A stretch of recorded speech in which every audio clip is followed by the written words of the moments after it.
Vous avez très bien suivi la mélodie.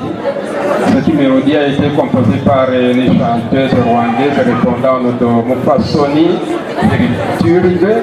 Elle était étudiante au lycée de Kigali. Alors, je voudrais continuer avec des questions. Je m'adresse maintenant à M. Laban, les facilitateurs.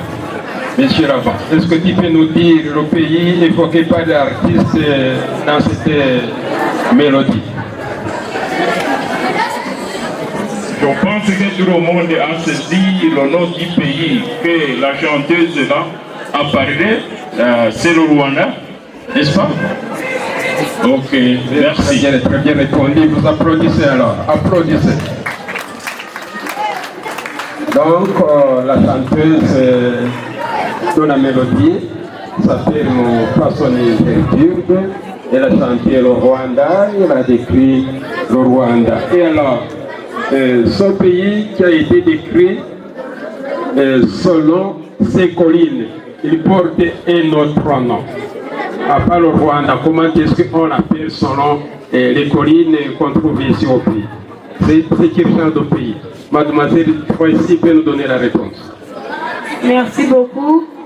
La raison que le Rwanda est aussi appelé un pays de 1000 collines, c'est comme ça veut dire que le Rwanda a beaucoup de collines et c'est à propos de ça qu'on l'a donné le nom de 1000 collines. C'est très bien, c'est un pays de 1000 collines. Personne n'a compté ces montagnes, tout simplement c'était pour dire que les montagnes qui sont au Rwanda sont nombreuses. Et alors, pouvez-vous nous dire dans quelle région se trouve le Rwanda en Afrique? Le Rwanda en Afrique se trouve dans quelle partie? J'adresse la question à monsieur Alexandre. Est-ce que tu peux me dire dans quelle région de l'Afrique se trouve le Rwanda? Merci beaucoup. Le Rwanda se trouve dans la partie de l'Est de l'Afrique. Merci beaucoup, très bien répondu.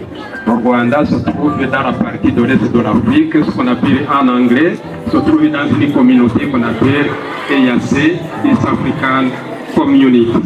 Très bien répondu.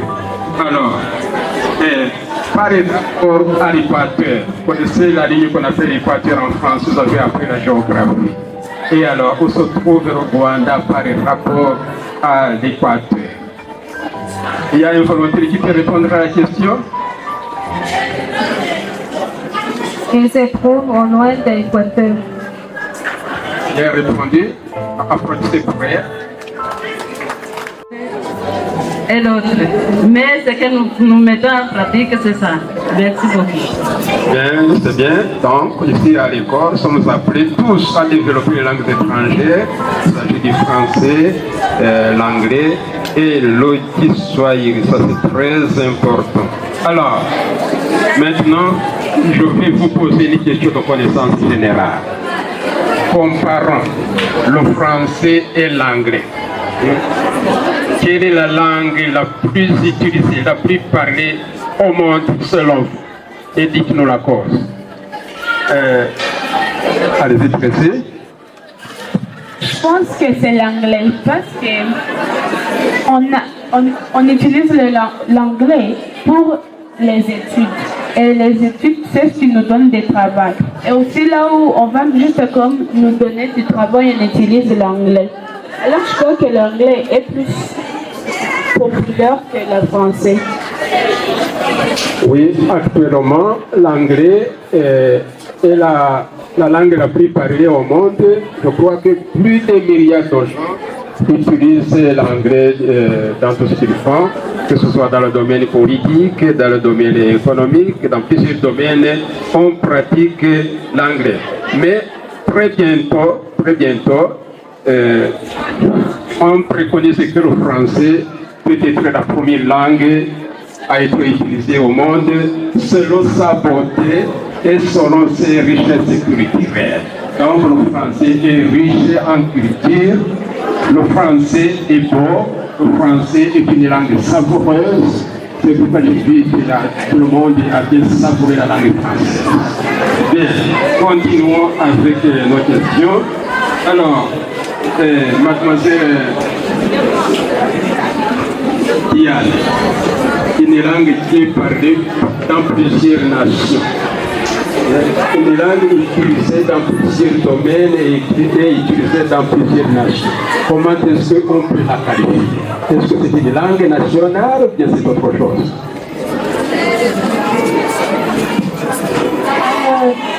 C'est une langue nationale. Bon, ce que vous expliquez le plus, c'est ça? Je dis bien que une langue qui est utilisée dans plusieurs nations, je veux bien dire plusieurs pays. Comment est-ce qu'on peut la qualifier? Est-ce que c'est une langue régionale? C'est une langue nationale? C'est quel type de langue? C'est une langue nationale. Est-ce qu'elle dit vrai? Elle a dit vrai. Une langue utilisée dans plusieurs nations, dans beaucoup de nations. Est-ce que c'est une langue nationale? Je pense régionale. Régionale. Eh bien, Rabat, interpellez. Alors, bon, merci beaucoup. Presque la langue là est parlée dans plusieurs nations, donc c'est une langue internationale, n'est-ce pas? Langue internationale. Merci. Très bien. Donc, les langues qui sont pratiquées dans plusieurs nations. Par exemple, le français est utilisé dans plusieurs pays d'Afrique, il est utilisé dans les plusieurs pays d'Europe ou d'Amérique, et alors comme ça, la langue, plutôt le français est une langue internationale. Bien. Maintenant, le français est très important. Il peut être utilisé dans le domaine de l'éducation comme l'anglais. Vous pouvez utiliser le français pour enseigner d'autres matières. Alors, à part l'éducation, pouvez-vous nous dire d'autres domaines dans lesquels on peut pratiquer le français, et à part le domaine de l'éducation? Quels sont d'autres domaines? Honoré.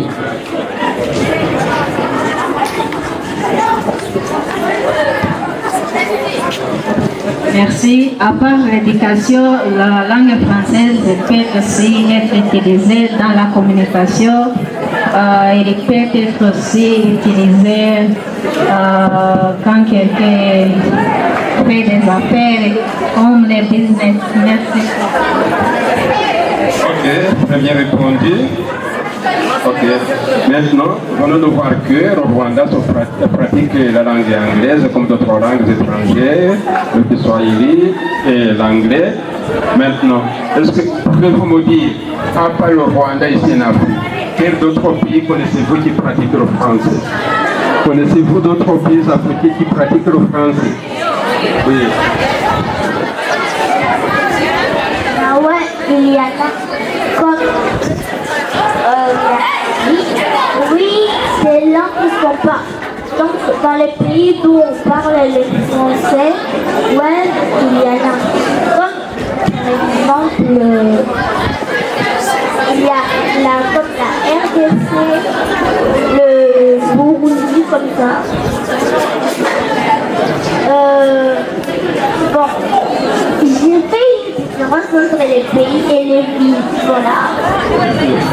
Alors, aidez-nous, précis. Connaissez-vous d'autres pays africains qui pratiquent le français? Oui, si je me donnais la parole. Il y a vraiment beaucoup de pays ici en Afrique qui parlent français, francophone.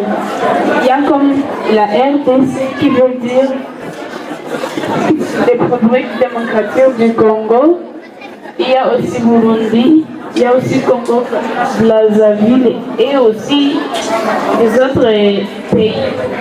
Il y en a beaucoup. On peut aussi parler du Cameroun, on peut parler du Gabon, on peut parler de la Mauritanie, on peut parler de l'Algérie, du Maroc. Donc il y a beaucoup de pays africains qui pratiquent le français, surtout les pays qui ont été colonisés par la France. Alors plus loin, en Europe, il y a d'autres pays qui pratiquent le français à part la France. Bien sûr, Bon, il il y en a beaucoup. Il y en a beaucoup comme la Belgique, la Suisse, et puis, à part de ça, la Suisse, la France, le Canada. Mais le Canada est bilingue. Par deux langues, le français et l'anglais. Bon, merci. Merci d'avoir bien répondu, mais je vous avais demandé de nous parler des pays européens et tu as ajouté le Canada. Est-ce que le Canada se trouve en Europe, monsieur Rabat?